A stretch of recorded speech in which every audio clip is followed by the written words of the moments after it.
My name is Ada, and I grew up surrounded by care, warmth, and genuine love from my family. We were 5 children, 2 girls and 2 boys, making me the first daughter and the second child. My parents never had much, but they gave us everything that mattered: love, support, and stability. They sent us to the best schools they could afford, made sure we ate 3 square meals a day, and ensured that we never felt the weight of their financial struggles. I always believed my home was built on truth, love, and unity.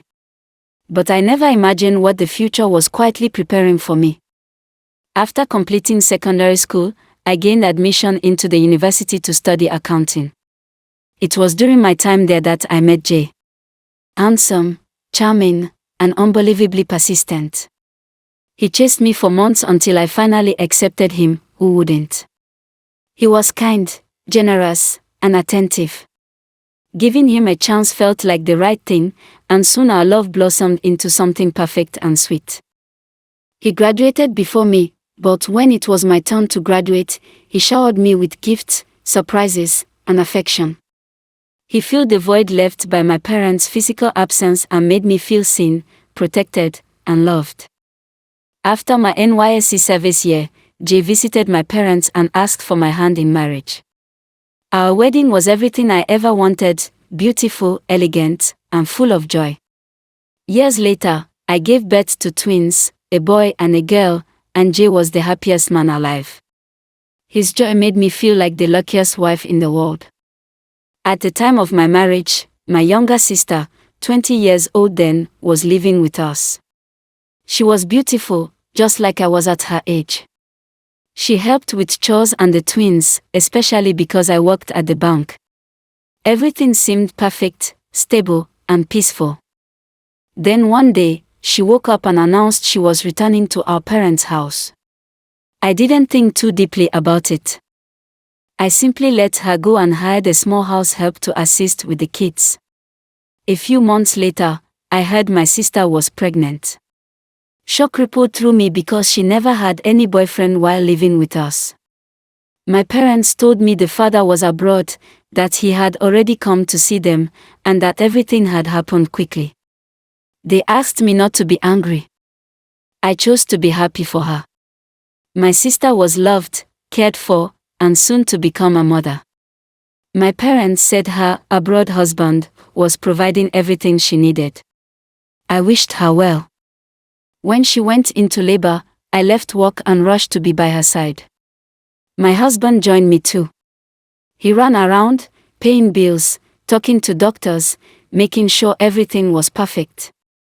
I felt grateful. My husband was supporting my family as if they were his. I didn't know that every step he took that day carried a hidden meaning. When my sister gave birth, everyone rejoiced. But it was my husband's joy that stood out the most. I didn't think much of it. We were all family. Months passed, life continued, and then I noticed something: my sister was pregnant again. She was glowing more than usual, looking well-fed and well-loved. My parents again said her husband had returned from abroad. I felt odd that I had never met this so-called husband, but I ignored the thought. After all, he was our in-law. One day, I would meet him. Her second pregnancy was far more complicated. She had to undergo an emergency C-section, and again, my husband stood in for the supposed husband. I didn't question it. But the complications worsened. My sister was bleeding heavily. Everyone was distressed, especially my husband. When they needed him to sign another form, he was nowhere to be found. I searched for him and eventually found him inside the hospital restroom, crying. I asked why he was crying, but he muttered something about remembering something painful. His explanation didn't sit well with me, but I pushed the thought away. My focus was on my sister. She was eventually placed under anesthesia, her life hanging by a thin thread. One day, while she was still unconscious, I visited the hospital again. My parents seemed strangely uneasy.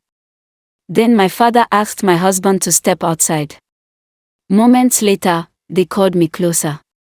And with trembling voices, they confessed the truth. My husband, Jay, the love of my life, the father of my twins, the man I trusted with my entire soul, was the father of my sister's 2 children. He was the abroad husband. He had been living a double life. Loving me in the open, loving my sister in the shadows. My heart stopped. My blood turned to ice. It felt like the walls of the hospital were collapsing on me. The betrayal burned through me, slow, deep, and unforgivable. My parents begged me to forgive them. To forgive him. To forgive my sister. They said it all started as a mistake, that they tried to hide it to protect me. Protect me. What kind of protection involved destroying the very foundation of my life? I left the hospital numb. I didn't cry. I didn't scream. I simply walked away because even my tears were too stunned to fall. That night, I went home, ate, and slept. Not because I was fine, but because my soul had shut down. The next morning, I returned to the hospital. I sat beside my unconscious sister, held her hand, and prayed. I asked God to forgive her. I told her that I forgave her too, not because she deserved it, but because I needed to free myself. I prayed for her to wake up, to heal, and to raise her children. When her eyes finally opened, I felt something inside me break and heal at the same time. I walked out of that hospital and went home. I packed my bags, took my twins, changed our surname, and moved to another country. I cut all ties with my parents, my sister, and my husband. I left everything behind because I refused to share family with my enemies. Today, I am an orphan by choice. I have no siblings. I have no parents. I have no husband. But I have peace, and I have my children. This is my story. A story of love, betrayal, emotional blackmail, and heartbreak. A reminder that not everyone who smiles with you is truly happy for you. Some family members don't destroy you from outside, they do it from within, quietly, patiently, and without remorse. This is my life.